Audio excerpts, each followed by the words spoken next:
ಗೀತಾ ಮಹಾತ್ಮೆ.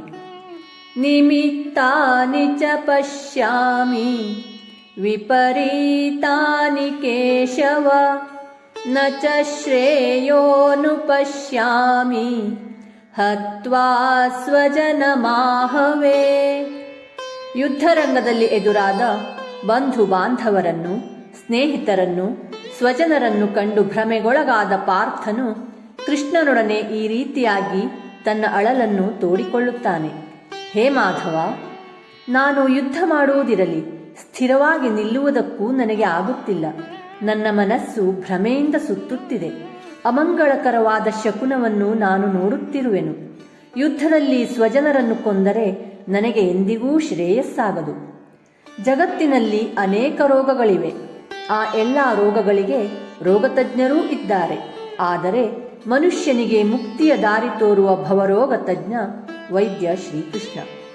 ಕೌರವರು ತಮಗೆಷ್ಟೇ ಅನ್ಯಾಯ ಮೋಸ ಮಾಡಿದರೂ ಅವರು ತಮ್ಮ ದೊಡ್ಡಪ್ಪನ ಮಕ್ಕಳೇ ಆಗಿದ್ದಾರೆ.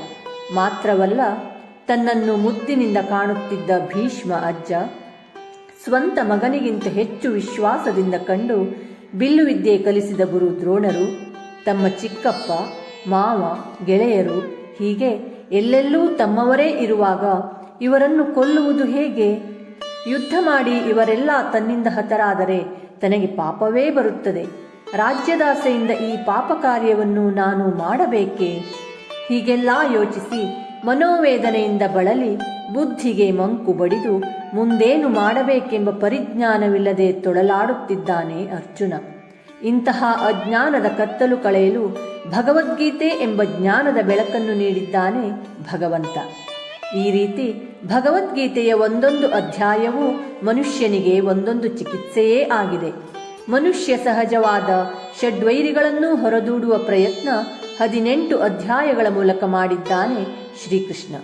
ನಾವೆಲ್ಲ ಇಂತಹ ಭಗವದ್ಗೀತೆಯನ್ನು ಓದುವ, ಓದಿಸುವ, ಪಾರಾಯಣ ಮಾಡುವ ಸಂಕಲ್ಪ ಮಾಡೋಣ. ಪ್ರಯತ್ನ ನಮ್ಮದು, ಫಲ ಭಗವಂತನದು. ಹರಿ ಓಂ.